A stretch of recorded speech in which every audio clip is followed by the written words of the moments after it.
Good evening and welcome to the School District of Osceola County's scheduled board meeting for Tuesday, July 29th. Thank you so much for being with us here tonight. Again, this is still a pretty new setup for us, so please excuse any fumbles we may have as we navigate running a board from a high school auditorium. Thank you to Gateway High School again for being gracious hosts to us. Tonight, our moment of silence will be, our invocation will be delivered by Zinelli Hernandez, lead minister of Young Hope Ministries. Our Pledge of Allegiance will be led by Sarah Graber, our Chief Business and Finance Officer. Our national anthem will be instrumental. We're excited to have kids back doing it soon. Our mission statement will be read by Tia Tasha Brown, Director of High School. Our interpretation services provided by Doreen Martinez Fuentes, MED Student Education Specialist. If you all stand with us now.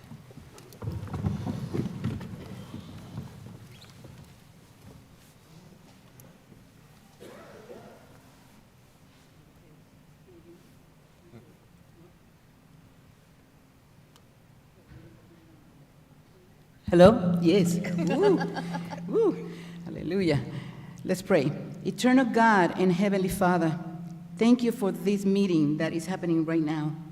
Lord, we acknowledge our dependence upon you and ask you to grace us with your presence and guidance tonight. Thank you for each member of the board, our superintendent, and all members of this administration.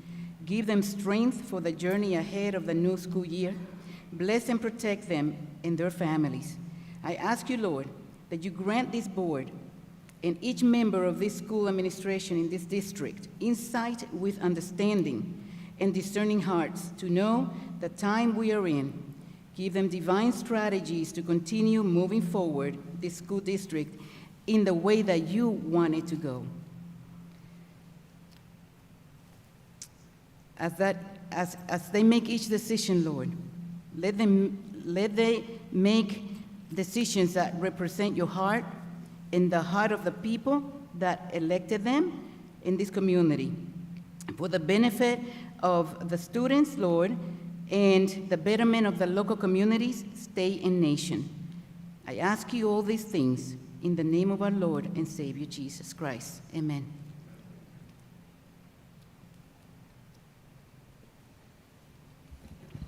Please join me in the Pledge of Allegiance.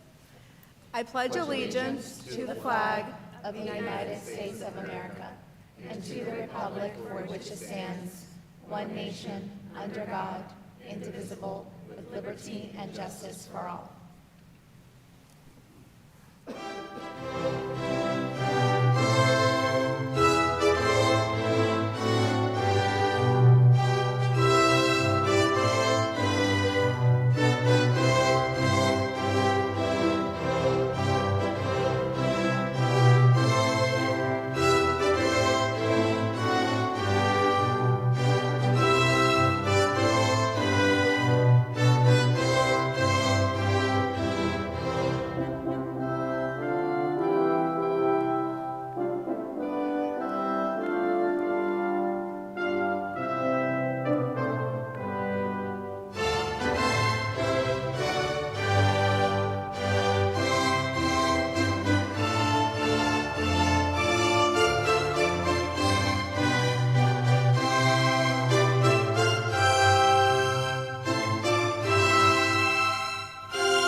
You may be seated.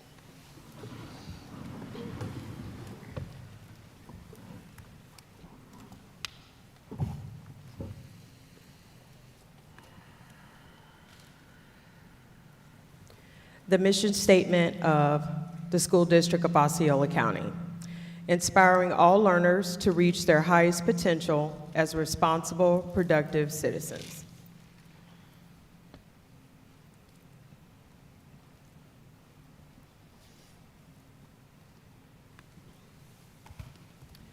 Good evening. My name is Doreen Martinez Fuentes, and I'm here to provide interpretation services in Spanish. Buenas noches, mi nombre es Doreen Martínez Fuentes y estoy aquí para proveer servicios de interpretación en español.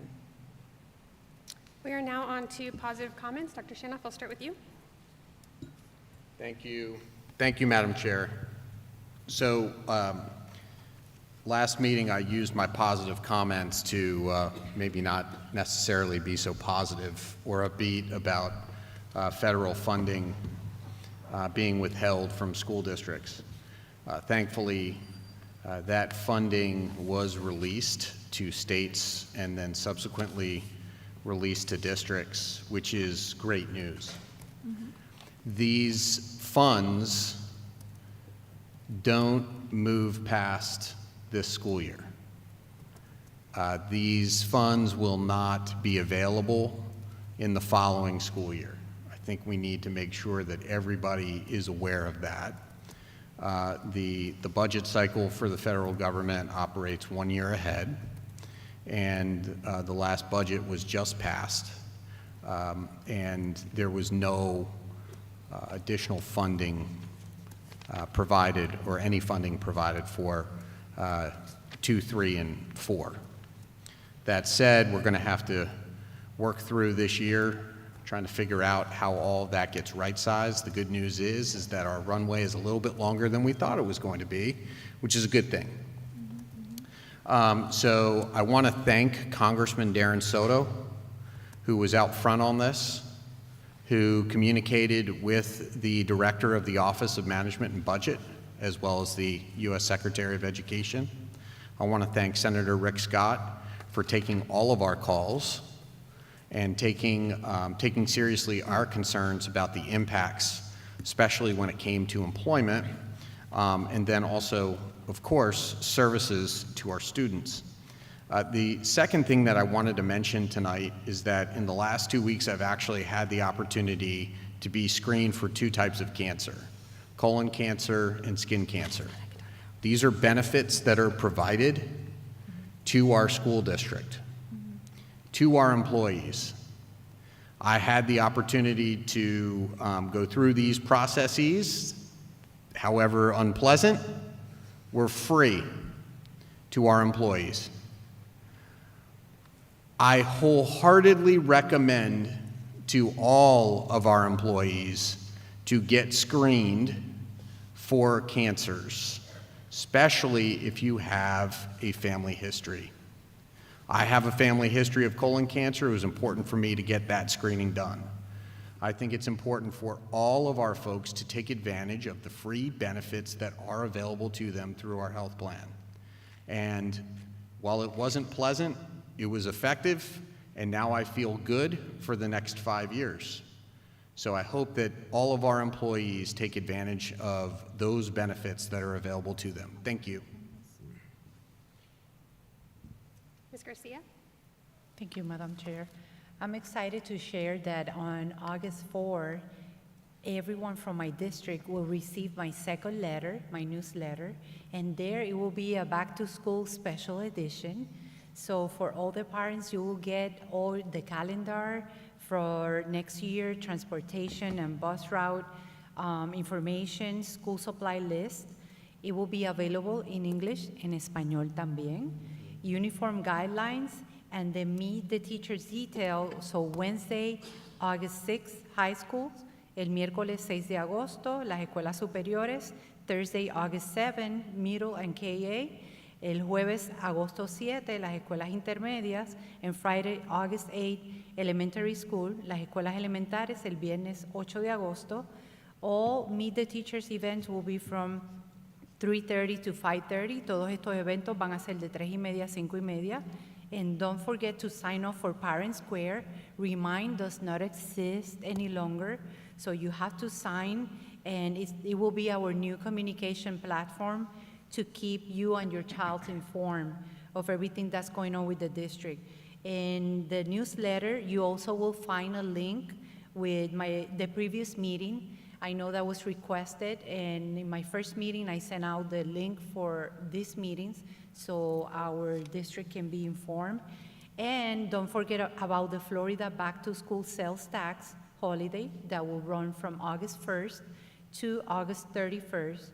And during that time, that means that every supply that costs $50 or less per item will be exempt from sales tax.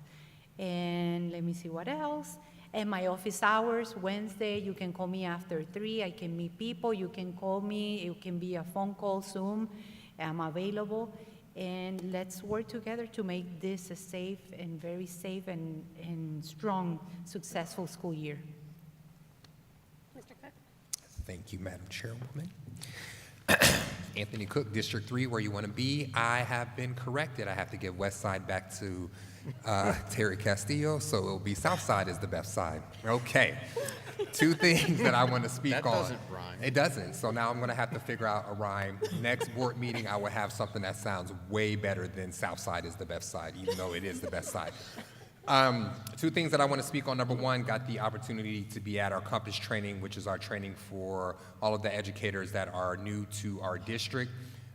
There were over 250 educators that were there. Really great setup, so I want to give a shout out to our team that set that up, as well as those educators that are joining our district. We're really excited to have you here, especially the energy that they gave yesterday. It's a long day.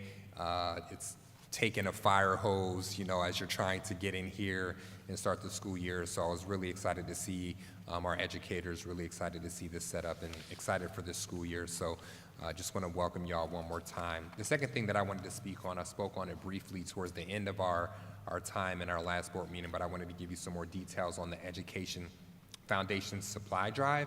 Just to be clear about this, you can donate $1, which can turn into $10 worth of supplies for students. $25 can turn into $250 for the classroom. And the whole goal with this is that students start the school year proud, prepared, and ready to learn. So you can drop off items or donate at the office, which is on 2310 New Beginnings Road, which is over there near Alco.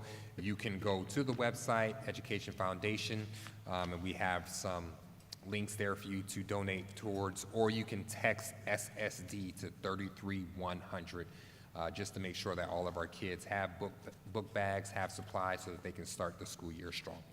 Thank you so much. Ms. Castillo? Thank you. Well, this is pretty far.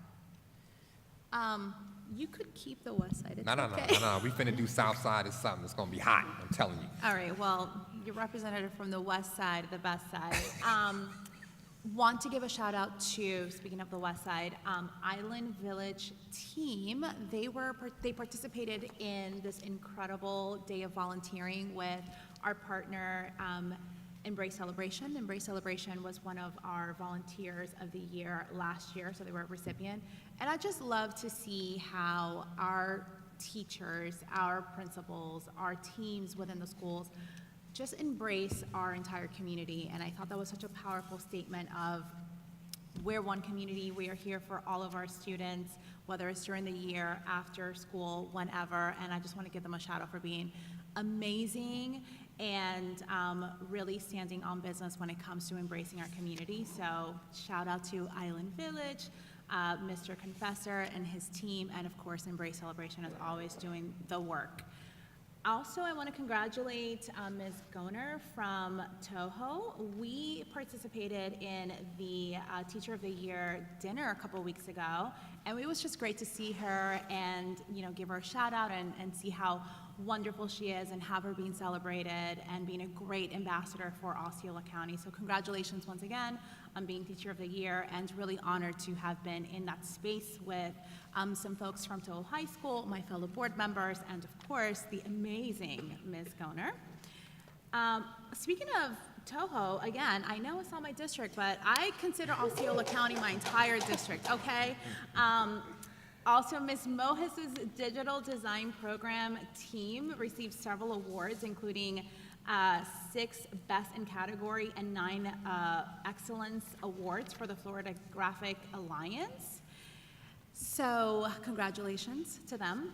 And I also want to give a shout out to Dr. Clayton for being a daily geek with me. I had a lot of questions about our school grades. We did amazing, and that's the truth, right? We celebrated how incredible we did, but I also wanted to see how we can dig a little bit deeper into the data specifically for District 1, and we sat for, an hour with charts, Excel spreadsheets, conversations, I found out that some of our schools are doing so well, and they're like right there at the next level, and so congratulations to all those schools who are on the cusp. And then we just talked about what are we going to do to bring our schools to the next level. So thank you for spending some time with me with Excel spreadsheets, with data. I love it, my fellow data geek. I appreciate you. That's all I have. Ms. Bronson? Yes, I attended this year's School District of Osceola County Small Business and Veteran Program 2025 Vendor Opportunity Fair, that's a lot, at Toho High, and it was a huge success with participation by 17 construction management general contractors. We had 8 architectural and engineering firms and 18 community partners, and we had over 200 attendees representing businesses from across Central Florida.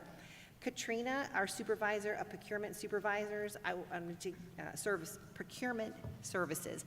I wanted to give her a shout out. She did a wonderful, fantastic job.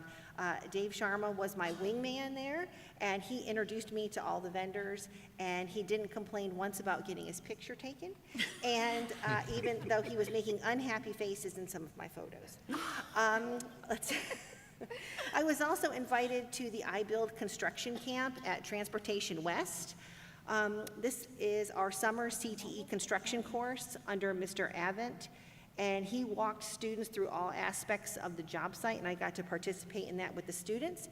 Students were given site plans. They learned how the diesel and gas pumps were going to be set up at our new facility, electrical wiring, plumbing, welding, and HVAC, and it's just such a great opportunity for our students to have this hands-on experience, and I'm so proud that our district encourages this with our children. And also there were 4 girls in this summer program of iBuild, and I got the opportunity to just pull them aside and let them know how impressed that we all are as a school board with their achievements with this, and that they're setting a powerful example, even though they were unaware of this, for other women in construction. I also attended the Holopaw Community Center. The community members filled backpacks with school supplies for elementary, middle, and high school according to the school supply list. And I got to help with the high school backpacks. And then this Saturday, they distributed those backpacks, and there were just so many smiling faces with kids excited for school to start. They had an ice cream truck. They gave away gift cards to help with brand new shoes. They had haircuts. And this just proves that the Holopaw community deeply cares for our students, and they are committed to setting them up for lifelong success.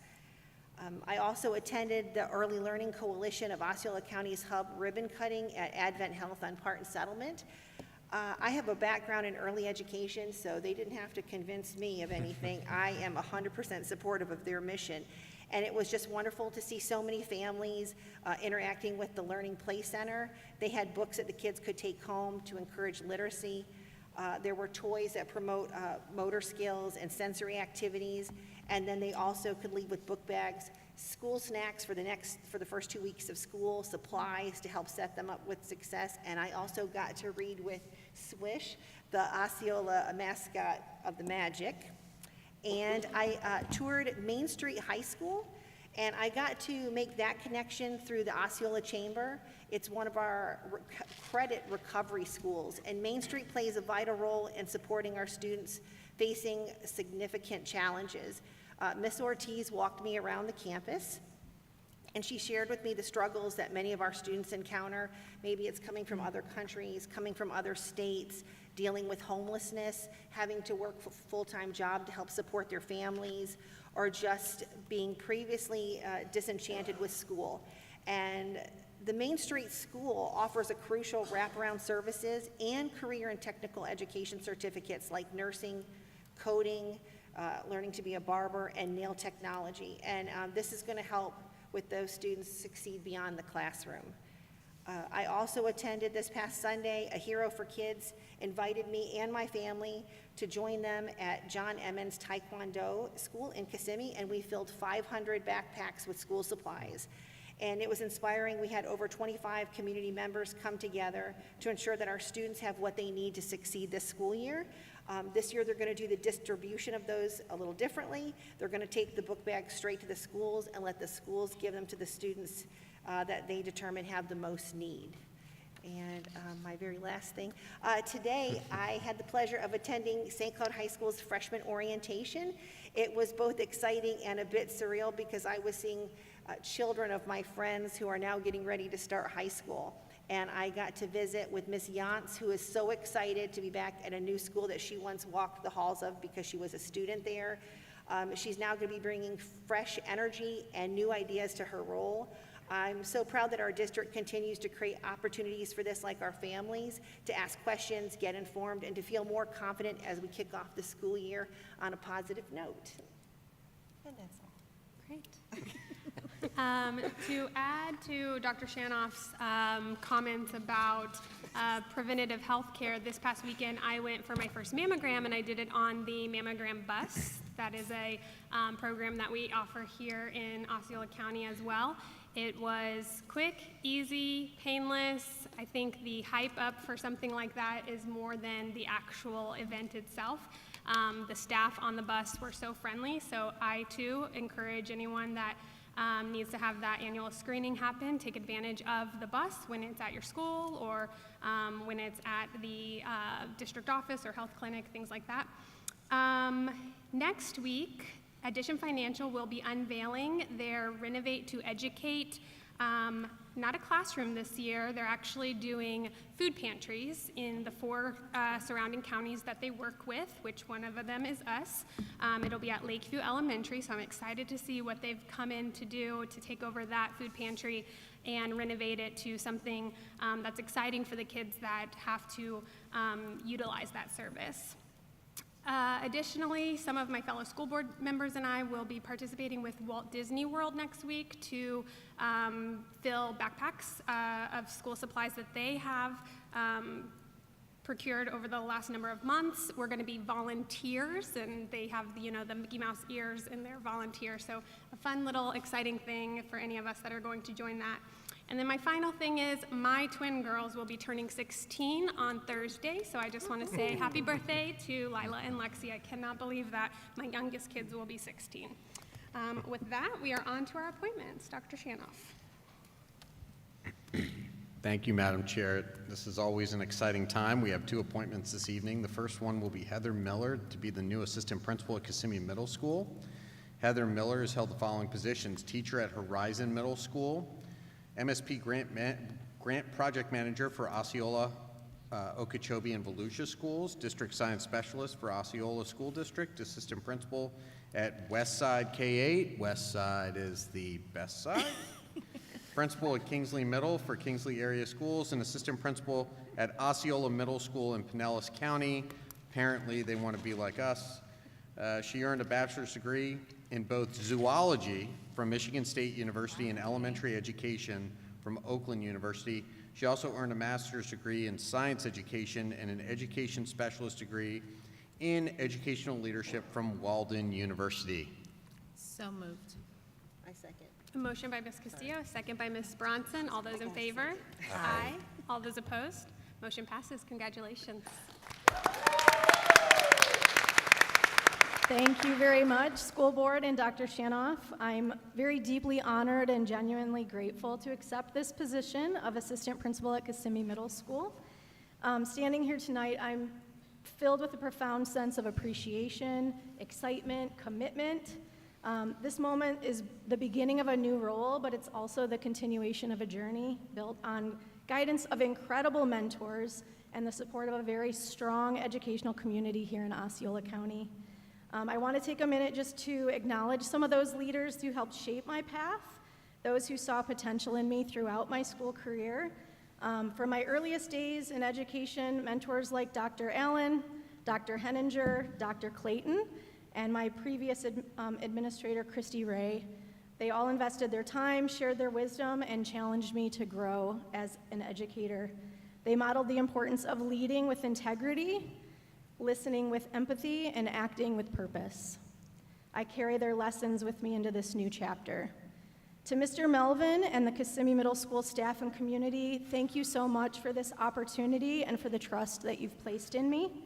Joining this school means joining a place already rich with promise and progress, and I am eager to support and work already to support the work that's already underway and honor the culture that has been built, and to work alongside Mr. Melvin, the KMS staff, and the families to continue moving forward. Again, thank you so much for this opportunity. I am humbled, honored, and more than ready to get back to work. Thank you.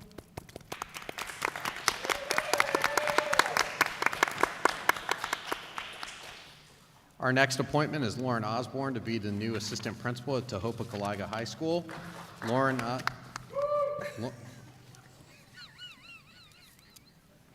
Osborne has held the following positions: teacher at Homedale High and Robbinsville High, teacher at Celebration High, MTSS and graduation coach at Celebration High, and dean at Celebration High.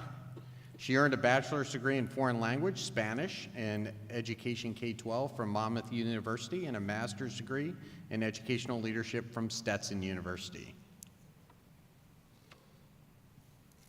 So moved. Second. I have a motion by Ms. Castillo, a second by Ms. Garcia. All those in favor? Aye. Aye. All those opposed? Motion passes. Congratulations.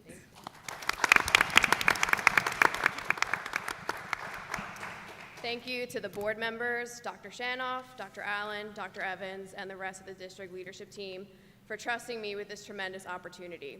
I also want to thank my parents for always supporting me in all of my endeavors, my great-grandmother for teaching all of our family to prioritize education, my grandmother and my aunt who have served as my educational role models throughout my career, and all of my friends and family for being some of my biggest cheerleaders.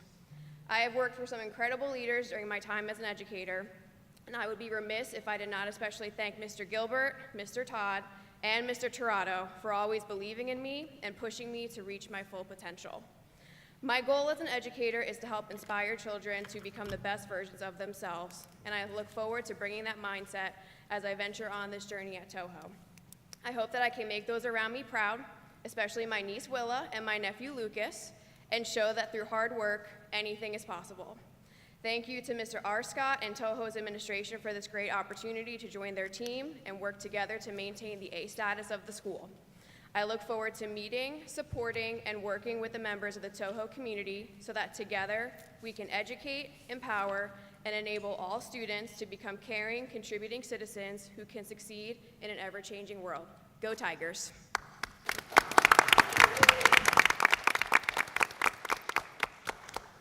With that, we will recess our regular meeting for a public hearing on the tentative millage and budget.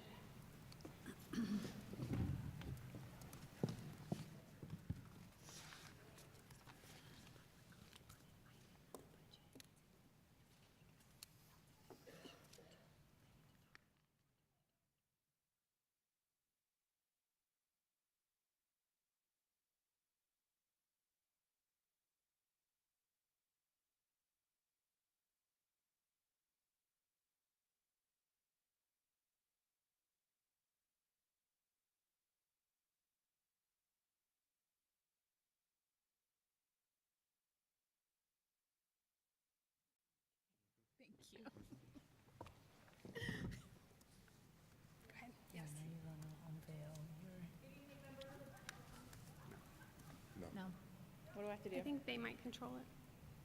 it's on They- now. now. It's on now. Good evening, members of the board. This is the first public hearing on the proposed millage rates and the tentative budget for fiscal year 25-26. Tonight's public hearing on the tentative budget will include remarks regarding the proposed millage and budget. There will then be an opportunity for public and board member comment. We'll request that you adopt a resolution setting the proposed total millage levy to support the 25-26 tentative budget, and that you adopt a resolution approving the 25-26 tentative budget as presented. We will request authorization for the superintendent and staff to perform all necessary actions to comply with truth and millage requirements, and finally, we'll announce the date of the final public hearing to adopt the 25-26 budget. So first, we need to start by explaining what TRIM is.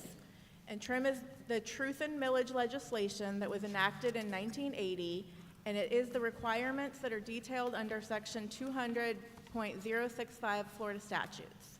The statute dictates the form, size, and placement of budget advertisements, as well as the order of business during the two public hearings. Trim requires 2 public hearings for open discussion of the millage rates and the proposed budgets of all taxing authorities. So a mill is a property tax levy of $1 per $1,000 worth of taxable property value. The Florida Education Finance Program, or FEFP, is the mechanism by which state and local funds are allocated to Florida school districts. The Florida legislature sets the required local effort millage and the prior period funding adjustment millage rates that must be levied by the school board. The school board must levy the required local effort millage and the prior period funding adjustment millage in order to receive any state funding under the Florida Education Finance Program. The total proposed millage related to school funding for the 25-26 school year is 5.306 mils. This millage will generate revenue for the general operating and capital outlay funds. As previously mentioned, the millage rates are determined by the Florida legislature, and this is the maximum millage that the school board is allowed to levy without a specific voter-approved referendum. The district must levy the required local effort and the prior period funding adjustment in order to receive approximately $423.6 million in state FEFP funding. In addition, we must levy the full basic discretionary millage to receive $28.6 million in additional compression funding from the state. The proposed total millage related to school funding of 5.306 mils represents a decrease of 0.037 mils when compared to the 24-25 rate. As required by TRIM, we must compare the proposed millage rate to the rollback rate. The rollback rate is the millage rate that would generate the same amount of revenue as the prior year if applied to the current year's adjusted taxable value. Under TRIM, the rollback rate is the basis for determining if tax rates have increased or decreased. So this slide compares the proposed millage rates to the rollback rates. The current state law required local effort rollback rate is 3.0425 mils. The current proposed RLE millage rate for the 25-26 year is 3.0580 mils. The proposed rate is 0.51% more than the rollback rate. The rollback rate for the total millage is 5.2523 mils. The proposed total millage rate is 5.3060 mils. The proposed total rate is 1.02% greater than the rollback rate. Based on this information, we advertised a notice of tax increase on Sunday, July 27th. The Osceola County tax levy will increase by $16.8 million for school-related taxes in the 25-26 year as compared to the prior year. While the millage rate decreased, the tax roll is up 6.08% over the prior year, generating the net increase. So how are property taxes calculated? The taxable value of a homeowner's property equals the assessed value as determined by the Osceola County Property Appraiser's Office, less the $25,000 homestead exemption where applicable. The homestead exemption is an amount that is exempt from ad valorem taxes. The amount is established by law for properties used as the owner's primary residence and is typically $25,000. The portion of property tax related to school funding equals the taxable value divided by 1,000 times the school district millage rate. So in this example, a homeowner with an assessed value of $225,000 with the homestead exemption will pay $1,061.20 of school-related ad valorem property tax to Osceola County. So how will this impact taxpayers in Osceola County? This slide illustrates the changes in school-related property taxes for an Osceola County homeowner over the last several years. In this example, a home valued at $200,000 back in 2021 would have generated roughly $1,031.98 in school-related property tax. If the owner qualified for Save Our Homes, in 2025, the assessed value of that same home would be $224,000 $1,883. Based on that valuation, the school-related property tax would be $1,060.56. This is an increase of $26.42 from the 2024 tax year and a 4-year cumulative increase of $28.58. So now we're going to shift focus from taxes to the budget that you'll be adopting tonight. The key items in the budget have been shared with you in previous workshops and presentations. The budget that was presented to you on June 24th has been adjusted to incorporate the second FEFP calculation and the final certification of the tax roll. Other changes and adjustments have been made to fund balances as we continue to close out the 24-25 fiscal year. Based on current FTE projections, FEFP and local tax revenues for the 25-26 budget are $35.3 million greater than the 24-25 year. Funding per student will increase by $151 or 1.77% over the prior year. So this next slide shows our long-range forecast for the general fund. As planned, we project to close the 24-25 school year with a deficit in the general fund, which will decrease fund balance going into the 25-26 school year. This was part of the board's multi-year strategy where we had built up reserves while we were receiving the federal ESSER and ARP funds and then spending down the fund balance in subsequent years to preserve jobs as the federal stabilization funding expires.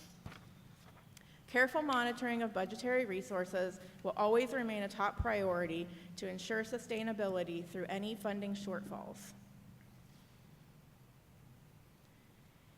This is the district's total budget in summary form. The general fund is the main fund from which most operating expenditures are paid. In addition, tonight you will approve budgets for the debt service fund, which is used to pay for the outstanding bonds of the district, the Capital Projects Fund, which accounts for major construction and renovation projects, Special Revenue Fund, which consists of food service and federal grants, and the Internal Service Fund, which accounts for the district's health insurance, property casualty, and workers' compensation programs. The total tentative budget is $2,098,464,591. This slide represents the annual budget at the level of detail that you will be adopting tonight. This is the same level of detail at which you'll approve budget amendments throughout the school year. So, Chair Cahoon, this is now the time for any public comment, and after public comment, the floor will be open for board member discussion and comments. We have one public comment at this time. Aaron Ozarek.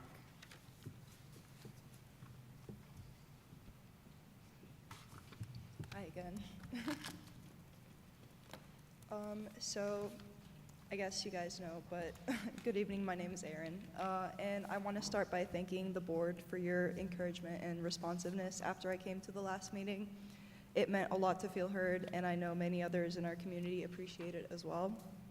So as you all know, I spoke at the last school board meeting due to concerns about the federal funding freeze.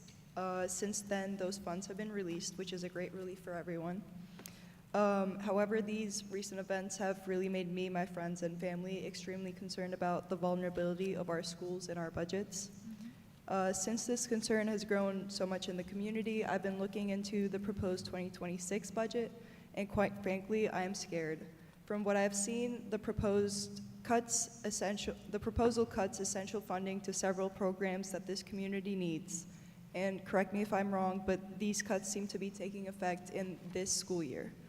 It looks like programs supporting teacher development, after-school learning, English learners, and students with disabilities, plus a lot more, are being significantly reduced or eliminated. I know that the last thing you want is to get involved in any politics, and I definitely don't want that either, but I think that the community would what the community would really appreciate is just any sort of clarity that you can provide in a public forum to get ahead of the issue before the 2026 budget passes in September, and to quell people's worries overall. Many families are still unsure about what happened with the freeze, and even more are now worried about these proposed budget cuts and what they could mean for our schools. I think a public conversation would go a long way in keeping the community informed and involved with this process. So I want to ask the board to reconsider holding a public town hall. If it helps, I saw recently that Pinellas held one and over 1,000 people attended, so there have been good results in other communities, and I think that ours could have such results as well. I hope you're not sick of me yet, but here's a proposed resolution that I brought, and I would really appreciate it if you could consider that as well. It just asks for a public report, encourages ongoing communication with the community, and affirms the board's commitment to every student in this district. I hope you'll support it. I think it could be really good. Thank you again for the way that you've listened and responded so far. It's really encouraging to see that you care about this, especially Dr. Shanoff. And I look forward to seeing even more of the transparency and preparation that Osceola families, students, and educators deserve. Thank you so much.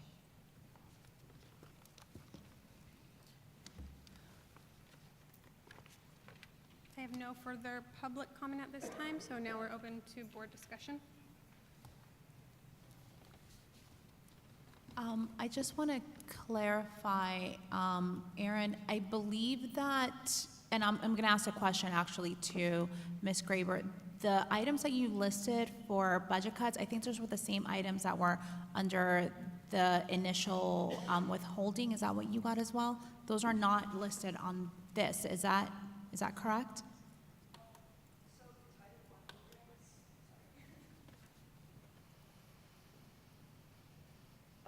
As far as I know, and I'm not completely sure about everything, but Title I programs won't be affected by the federal cuts Right. for the next year, as far as I know, but Title II, Title III, and Title IV programs, which all include things like English learning and teacher training and after-school programs, all of those should be included in the proposed federal budget cuts. Got it, thank you. Can you clarify that for me, please, if you can, Ms. Graber? So Title II, 3, and 4, which is the professional development, teacher development, ELL, that is what was originally frozen, and we received notification that it's being released by the feds as of Friday. The state of Florida is in the process of awarding our award notifications right now. So that is for the 25-26 budget. That is in the budget that we're requesting you adopt tonight. Okay, so that is Those included funds are as in being here. included, so they're not going to be cut. However, with Dr. Shanoff, he did mention that we do not know what will happen next year. But as of this year, we do have those included in our budget. Okay.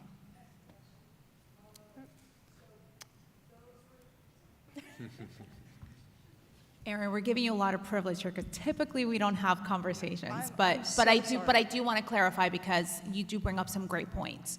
Yeah, I just wanted some clarity. I'm not completely sure about everything. I'm sure you guys have more details, but so just to be clear, those funds, they were frozen, but they had already been allocated by the federal Yes. government. And that didn't really impact us because of our reserve funds. Is that what you're saying? Those or- funds have been released, so They they have, are they in have the been budget. released on So the 25th, but, so they're going to be fine, but the 2026 budget that's going to pass in Congress in September, that is going to affect this coming school year. No, not this school year. not next this school next year, one. the following school year. Okay, thank you. Great questions, though. Those are all the questions I have. I just want to, because I've had some questions from some of our teachers and staff, can you remind the community of the purpose of the fund balance in each of the categories and why there are certain amounts of money that are held in that fund balance? Yeah, so to go through the categories, the non-spendable is things such as inventory that is not cash. You could actually go out there and spend on something. Restricted, it refers to anything that's externally restricted above and beyond this board. So state funding in state categoricals, for example, when we get mental health dollars from the state, safe schools money from the state, those are restricted sources, meaning a party outside of this local school board has restricted those funds for specific purposes. Assignments, the assigned fund balance category, is anything that this board has already allocated and spoken for. So typically what you'll see in that area at year end is contract commitments. So if we signed a contract for something that's going to carry forward into the following year, those funds have been allocated and spoken for. They're no longer available to assign to something else. So that's basically you're restricted in your assigned categories as far as fund balance goes. The state does have a requirement that if you are approaching or dip below 3%, you have to notify the state. If you hit 2% or lower, the state can actually come take over the local school board. Our board has a separate fund balance policy that we don't want our unassigned balance to go below 6%, so that you're never at risk of being anywhere close to that. Typical reasons why you want, there are multiple reasons why you want to make sure you have that cushion there, and we encountered a lot of that this year. You guys know we had a workshop a few weeks ago about our health insurance program. So we had to dip into fund balance for that. We have had to dip into fund balance to maintain operations. We were in a deficit position last year, and we are proposing another small deficit for the coming year. What that means is that we will be drawing down on that fund balance. And so you want it there for those reasons: natural disasters, hurricanes. You have to have that cushion, as well as bond rating agencies look at that. So we just recently went out for sales tax bonds. We maintained our rating, but as rating agencies see that you are not being fiscally responsible and you are draining that balance, we would then have to pay higher interest rates in the future. So those are all just a couple examples of reasons why you want to maintain a reasonable fund balance percentage, and it's different for every government depending on your situation. You're depending on how stable your revenue sources are. That's another thing. We had a $7.5 million funding shortfall this year from the state between a proration and money that they ran out of at the end of the year. So we had to dip into our fund balance another $7.5 million for that. So all of those things can and do happen. So. And I want to be transparent too. A conversation we had actually prior to the federal government releasing the funds was that this year possibly our fund balance would have gone below the 6% that we have as a board policy. It would have been something we would have had to vote on because we were in the position to want to keep those programs going this year, keep those positions going this year. So had that happened, we would have come below that 6% at that time. That's correct. So that is why we have that fund balance there and that policy. Thank you. Any other questions from the board? Yeah, I do. With this millage, what is the fixed time period for this? Is it permanent? Is it a 4-year window? No, annually. So this is the millage rate for the current year that will be on the tax notices in the fall. Okay. And revenue collections coming in throughout this school year. Okay. And then do voters get a say in this? Does it go before them to vote on? No. That would be if the board chose to go out for an additional voter-approved millage. Continue. I don't have a button. No, you're good. I have huge concerns for our school staff that are already struggling. I know I've received at least 150, I would say, emails, phone calls in Publix talking with me, that they are concerned with just the insurance raise and the cost with that, and the 2% raise that they're going to get. But then this on top of it, they've already started contacting me. They are scared about,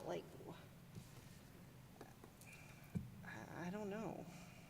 I look at this and then I see where you have for 2025, the assessed home value, $224,000. I don't know anyone who lives in one of those. I did Google the average home price in Osceola County, and it's between $300,000 and $400,000. I think that's just an example. Yeah. No, but I'm concerned for our families where this money is going to come from across the board. And it's not just our teaching and our janitors and our kitchen staff and our paraprofessionals. it's just regular families reaching out saying they are struggling. And there's just been people losing their jobs, and some people are having to live off just a teacher salary, and we all know that doesn't pay. So I have a lot of concerns with this. I got some more. Okay. Is this going to affect a raise for the teachers? Are we going to see a bonus in that? So what is built into this budget is what's currently been offered at the bargaining table, what the board authorized staff to go ahead and offer at the table. That is what's currently built into this budget. Okay.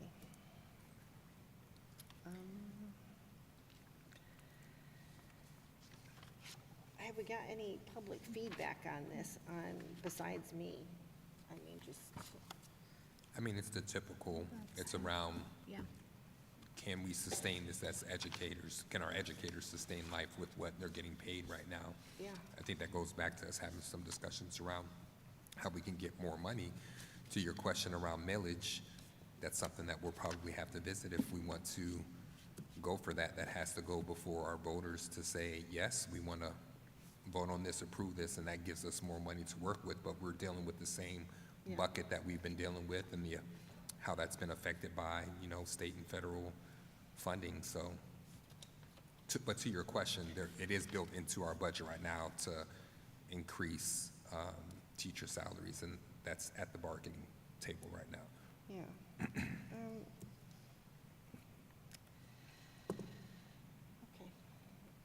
Ms. Castillo?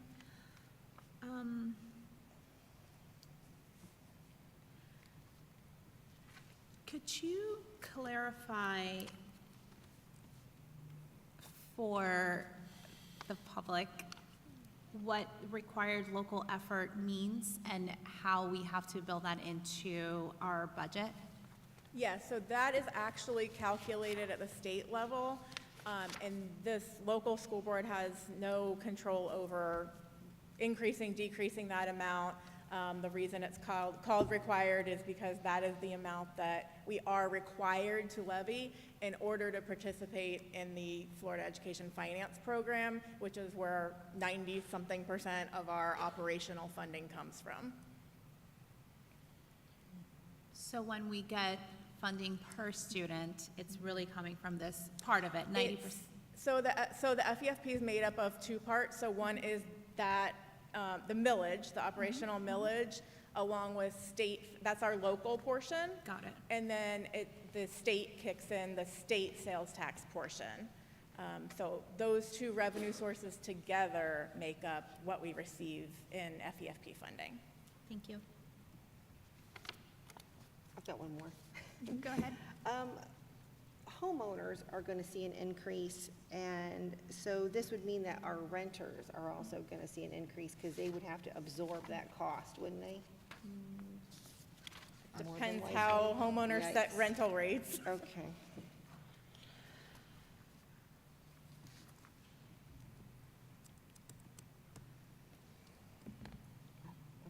You're good. Any further questions? No, ma'am. Okay. All right, I will read the resolutions for your consideration. So tonight, we're recommending that the board adopt Resolution 26-001, setting the required local effort, the prior period funding adjustment, discretionary operating, and capital outlay millage rates for the 25-26 year as follows. Required local effort, 3.048 mils. Prior period funding adjustment, 0.010 mils. Discretionary operating, 0.748 mils. Capital outlay, 1.5 mils, for a total of 5.306 mils. The total millage rate to be levied exceeds the rollback rate by 1.02%. And Chair Cahoon, this resolution does require a roll call vote. Will I do that, or will Joey Massell do that? I think in the past we've had. Yeah, I think you typically do that. Yeah, you do it.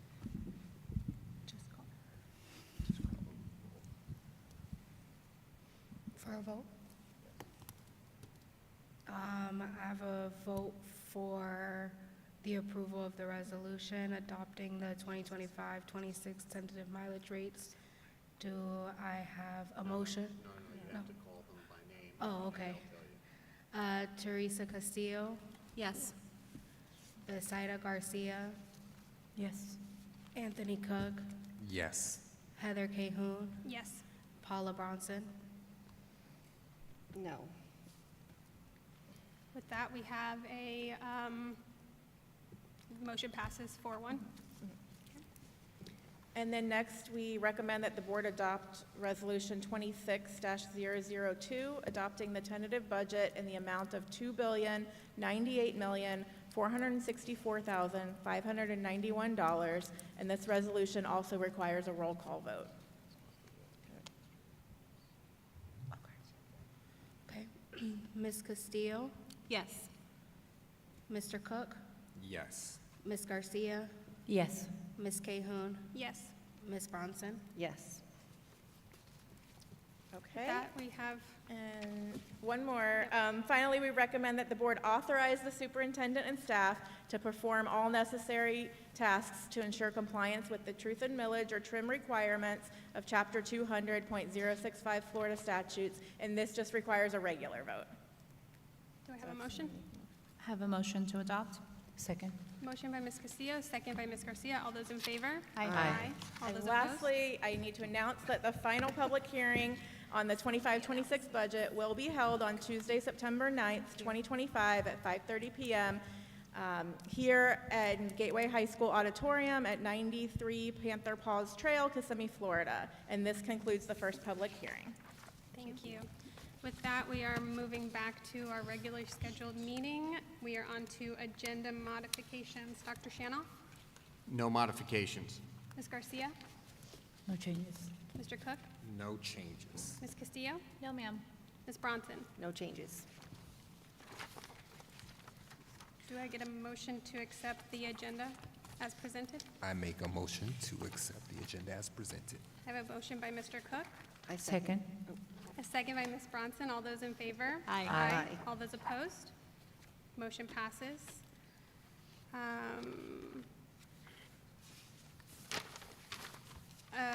I need a motion to approve the consent agenda, 5.04.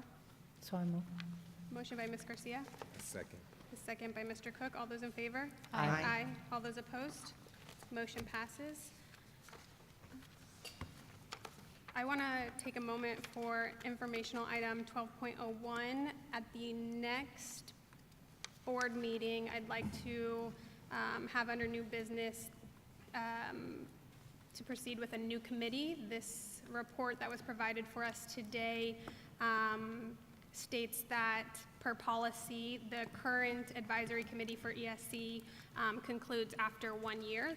That's a policy of just 1 year for that board or that committee. So we will add that to new business items next meeting in order to proceed with a new committee.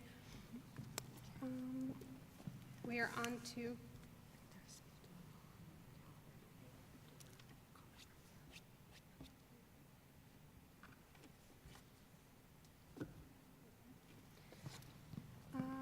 we have, for 13.01, one public comment. Janet Moody.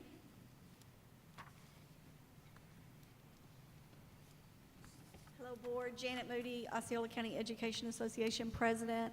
I'm here to speak on behalf of the teachers in the district because the calendar is up for vote to be modified, and the change in the calendar consists of changing the hurricane makeup days to the teacher work days. And our contract language is specific to say that teachers will be provided a work day at the end of each quarter.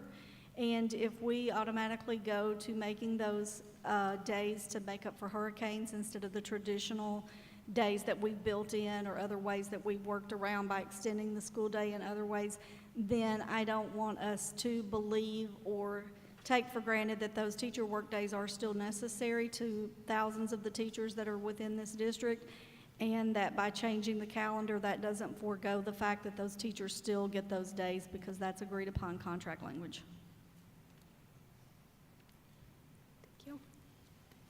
Do you have more? No, that's good. Okay. Thank you. Do you have a question?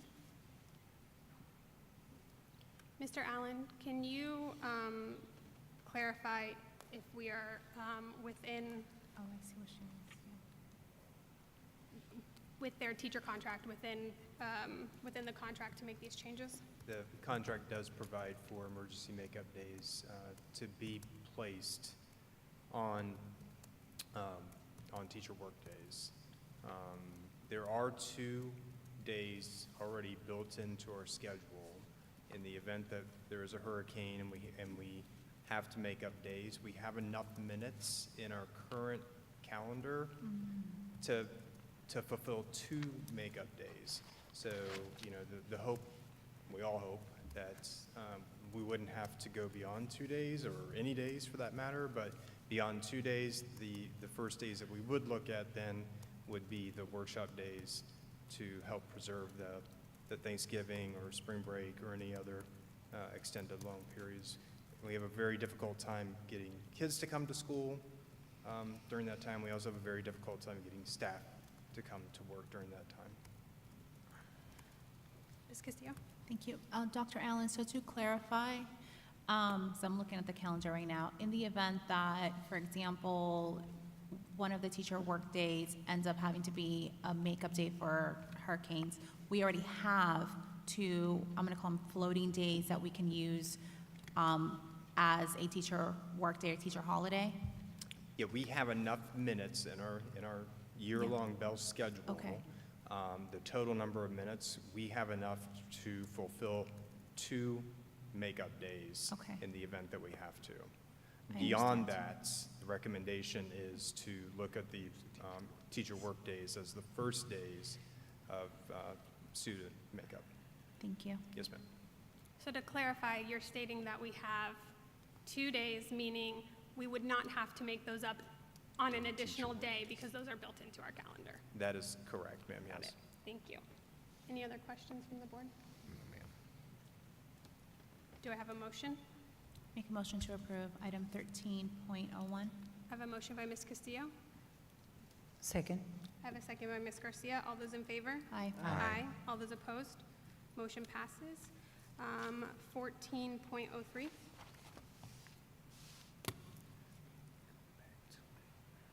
Motion to approve 14.03. Motion by Ms. Castillo. I second. Second by Mr. Cook. All those in favor? Aye. Aye. All those opposed? Motion passes. 15.01, we are open for public comment. We have one public comment, Z. Nelly Hernandez. I know, I just couldn't say it.